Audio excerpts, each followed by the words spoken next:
Hello, my name is Carrie Brown and I am with the Central Mississippi Regional Library System. Today I'm going to be reading to you chapters 1 and 2 of A to Z Mysteries, The Vampire's Vacation. Written by Ron Roy, illustrated by John Stephen Gurney, published by Random House, New York. Chapter 1. Careful going over the curb or you'll spill the whole pile, Dink cautioned his friend Josh. You and Ruth Rose are supposed to be holding on to it, Josh answered. We are holding, Josh, Ruth Rose said, but you're pulling the wagon too fast. An hour before, Dink and Josh had helped Ruth Rose clean some old newspapers out of her basement. Now they were hauling the papers to the recycling bin at the supermarket. For the job, Ruth Rose borrowed her little brother Nate's wagon.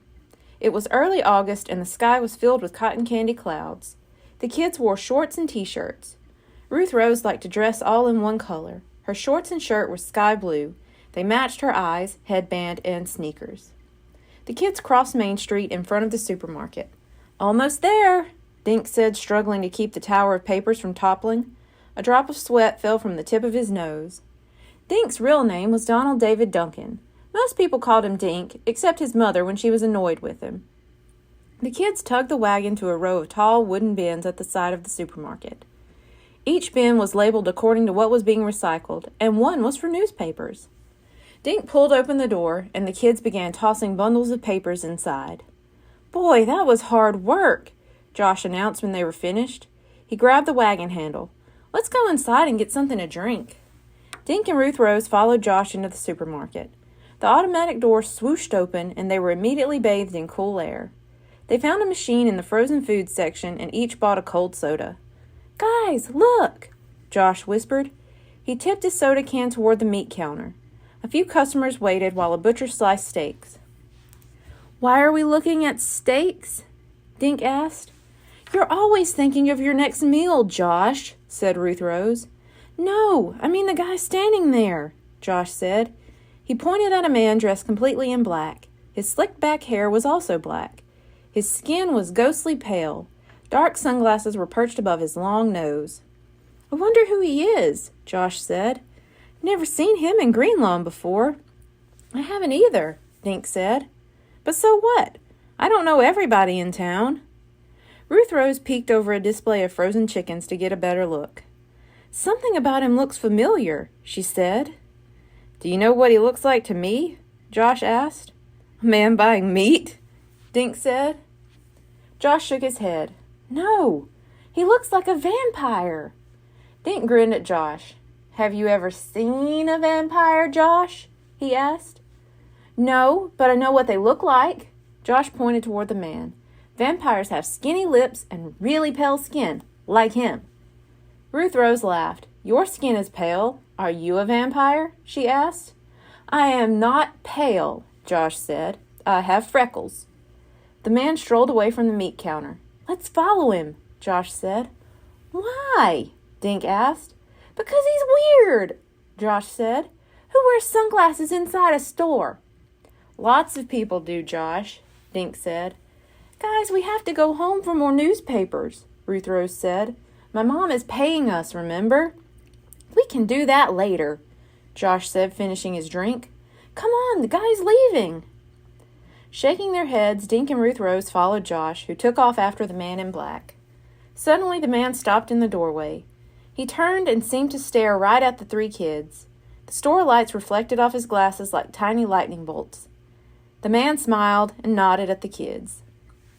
Dink, Josh, and Ruth Rose froze.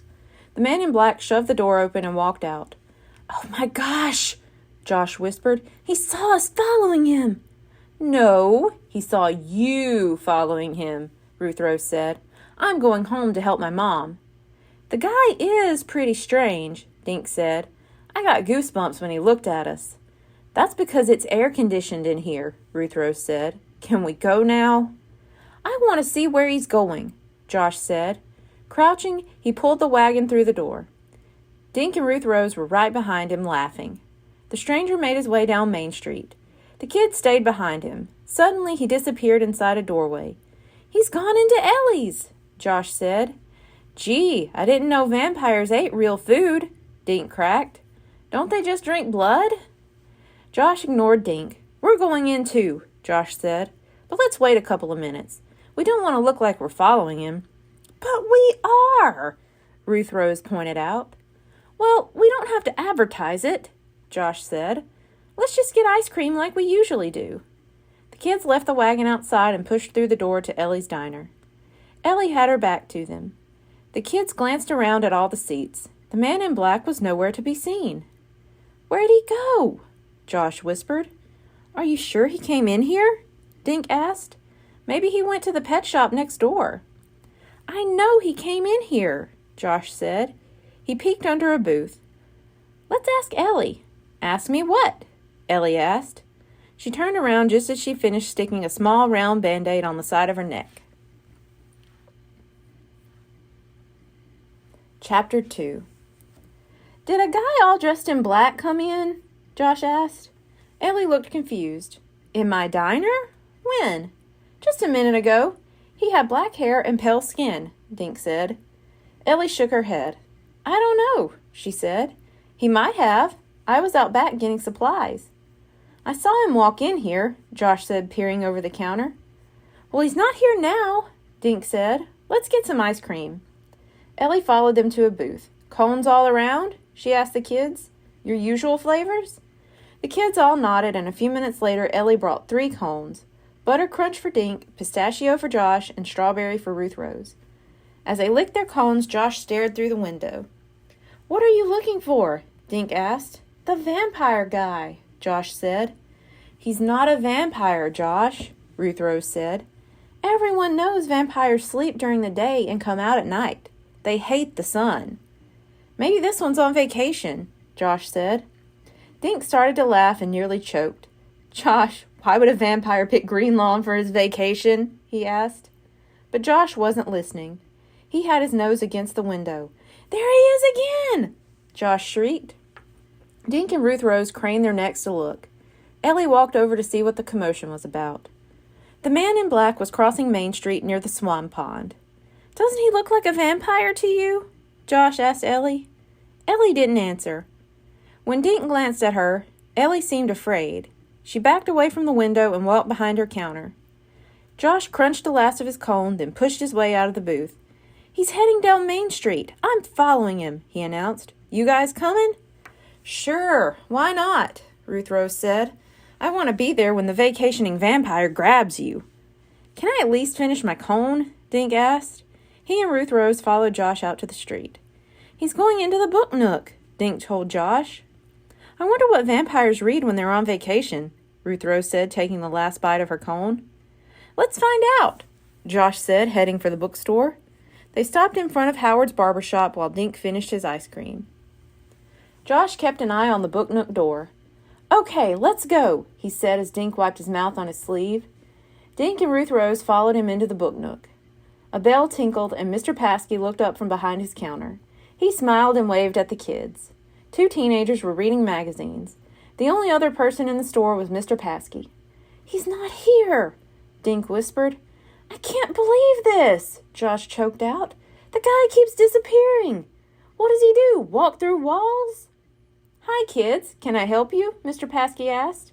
Hi, Mr. Paskey, Dink said. Did a man wearing black just come in here? Mr. Paskey rubbed his neck. No, I don't think so, but I was in the storeroom for a minute or 2. I suppose he could have come in, then left again. Josh shook his head. I was watching. He came in, but he didn't come out, he said. Sorry, Mr. Paskey said. He raised his eyebrows and shrugged. Did you kids leave this? Asked Mr. Paskey, reaching toward the cash register. He held up a $20 bill. The kids shook their heads. How odd, Mr. Paskey said. Someone left this bill on the counter. He looked at the money for a second, then shrugged again. Do you have any books about vampires? Josh asked. I think there's one over in nonfiction, Mr. Paskey answered. It's called Vampires Among Us by Dan Starch. The kids found the nonfiction book, then looked for Starch. They found a book by Wanda Starr, then one written by Peter Starkey. The space between them was empty. Mr. Paskey, said Josh, we found where the book should be, but it's gone. Mr. Paskey walked over to the shelf. He put his finger in the space between the two books. "Now that is peculiar," he muttered, crouching lower. "It was here an hour ago when I dusted this shelf." When Mr. Paskey leaned over, his neck was level with Dink's eyes. As usual, Mr. Paskey wore a crisp white shirt, a necktie, and a suit jacket. Dink smiled. "Even in this hot weather, Mr. Paskey dresses up," he thought. And then Dink noticed a small round Band-Aid right above Mr. Paskey's shirt collar. Thank you. Be sure to tune in next week for chapters 3, 4, and 5. Goodbye.